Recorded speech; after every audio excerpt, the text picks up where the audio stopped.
तो आज के वीडियो में लॉर्ड ऑफ मिस्ट्री सीजन 1 के एपिसोड 9 को पूरा एक्सप्लेन करने वाला हूँ।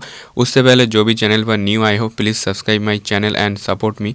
इस चैनल में आपको मांगा और एनिमी रिलेटेड एक्सप्लेन वीडियो मिले। तो पिछले वीडियो में हमने देखा था कि ऑफिसर डन स्मिथ जो कि असल में एक नाइट हॉक है, इनका काम होता है कि लोगों के सपनों में जाकर उन्हें गाइडेंस करना।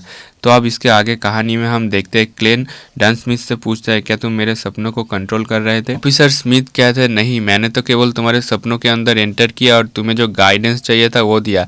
जब लोग सपने देख रहे होते हैं तो वो अपने थॉट्स और इमोशन जिन्हें आमतौर पर वो दबा के रखते हैं वो सपनों के अंदर आ जाता है, जिससे सब कुछ पागलपन भरा और बेतुका लगता है। हालांकि सच को हमेशा पाया जा सकता है जो लोगों के दिल के गहराइयों में छुपा होता है, और मेरे जैसे लोगों के लिए ऐसे सच को जान पाना आसान है। इसे सुनकर क्लेन सोचता है कि नॉर्मल लोग अपने सपनों पर कंट्रोल नहीं कर सकते, तो इसका मतलब अगर मैं पृथ्वी पर किसी चीज़ों के बारे में सपना देखूंगा तो वो डेफिनेटली जान जाएगा। क्लेन कहता है, तो मिस्टर स्मिथ अब आप पूरी तरह से मानते हैं ना कि मैंने अपनी यादें खो दी है? ऑफिसर स्मिथ कहते हैं, तो तुम्हें शॉक नहीं लगा? क्योंकि पास्ट में मैंने जिन लोगों के साथ मिला हूँ वो लोग तो बिलीव ही नहीं कर सकता कि बियॉन्डर पावर इस दुनिया में एग्जिस्ट करता है। उन लोगों को लगता है कि वो अभी भी सपना ही देख रहा है। क्लेन कहता है, शायद ऐसा इसलिए क्योंकि मैं आशा करता हूँ कि ऐसे शक्तियाँ मुझे हेल्प कर सकता है। स्मिथ कहता है, ये बहुत ही इंटरेस्टिंग थॉट है, और वो कहता है, ठीक है, अभी से मैं कंफर्म करता हूँ कि सच में उस एक्सीडेंट में तुमने कुछ यादें खो दी। क्लेन कहता है, तो क्या अब मैं घर जा सकता हूँ? इस पर ऑफिसर स्मिथ कहता है, नहीं, तुम्हें अभी मेरे साथ चलना होगा एक्सपर्ट से मिलने के लिए। क्लेन कहता है, क्या आपने मेरे सपनों में दिए गए गाइडेंस से कॉन्फिडेंट नहीं है? स्मिथ कहता है, सपनों के मामलों में मैं बहुत ही कॉन्फिडेंट हूँ, मैं बस डबल चेक कर रहा हूँ। इसके अलावा वो एक्सपर्ट और मैं अलग अलग चीज़ों में स्पेशलाइज है, शायद वो तुम्हें कुछ यादें वापस लाने में तुम्हारी मदद कर पाए, क्योंकि चौथे युग का जो नोटबुक था वो हमें ओवेल्स के घर पर नहीं मिला। नाया और ओवेल्स दोनों ही मर चुका है, अभी सिर्फ तुम ही एकमात्र क्लू हो। इसे सुनकर क्लेन शॉक होता है और वो मन में कहता है, नोटबुक गायब हो गया? ये तो बहुत ही अजीब है, क्योंकि इससे पहले मैंने कभी भी चौथे युग के नोटबुक के लोकेशन के बारे में नहीं सोचा था। ऑफिसर स्मिथ कहते हैं, चलो मेरे साथ ओवेल्स के रेसिडेंस पर, एक्सपर्ट वहाँ हमारा इंतज़ार कर रहा है। क्लेन मन में कहता है, मैं यहाँ से भागना चाहता हूँ, लेकिन ये बियॉन्डर है जो कि नॉर्मल पीपल से ज़्यादा पावरफुल होता है, और मेरे सपनों के दौरान जिस तरह से ये रिएक्ट कर रहा था उसके आधार पर इसने पहले ही अपनी गार्ड बढ़ा दिया है, और मैं डेफिनेटली कह सकता हूँ कि उसके पास गन है। उसके बाद नेक्स्ट सीन में ये लोग एक गाड़ी पे बैठ के ओवेल्स के रेसिडेंस की तरफ जा रहा होता है। ऑफिसर स्मिथ अब क्लेन से पूछता है, बाय द वे, तुम अपने सपनों के आखिर में भागने की कोशिश क्यों किया? तुम किस चीज़ से डर रहे थे? क्लेन कहता है कि मुझे याद नहीं कि मैंने ओवेल्स के रेसिडेंस पर क्या किया, और मुझे ये भी याद नहीं कि उन दोनों के मौत के कारण मैं ही था या नहीं।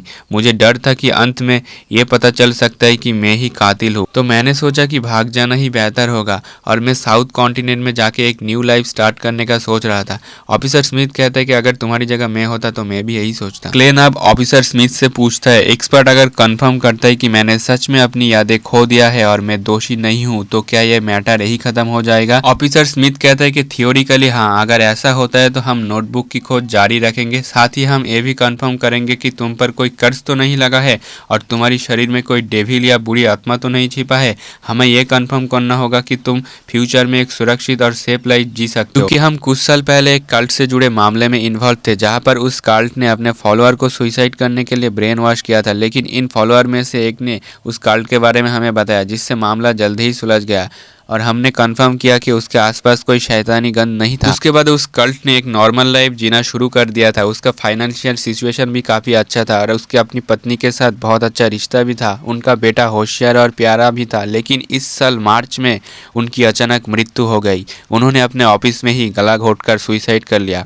इसे सुनते ही क्लेन शॉक होता है बहुत ज़्यादा, और वो कहता है, गला घोटकर खुद को मार डाला, ऐसे कैसे? जो भी हो, उसके बाद हम देखते हैं कि ये लोग ओवेल्स के रेसिडेंस पर पहुंच चुका है। घर के अंदर जाते स्मिथ कहता है कि मैं पहले ही तुम्हें एक्सपर्ट के बारे में कुछ बता देता हूँ।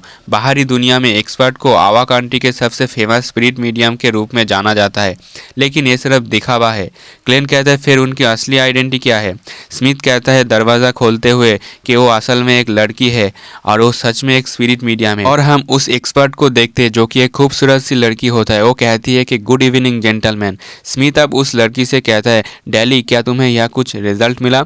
डैली कहती है कि ओरिजिनल स्पिरिट पहले से ही गायब हो गया, जिसमें ओवेल्स और नाया भी था। ऑफिसर स्मिथ कहते हैं ठीक है, और वो अब क्लेन को दिखा के कहता है, इससे मिलो, ये है क्लेन मॉरिटी, कोशिश करो और देखो कि क्या तुम इससे कुछ पता लगा सकते हो। डैली अब क्लेन के तरफ एक प्यार भरी नज़र से देखता है।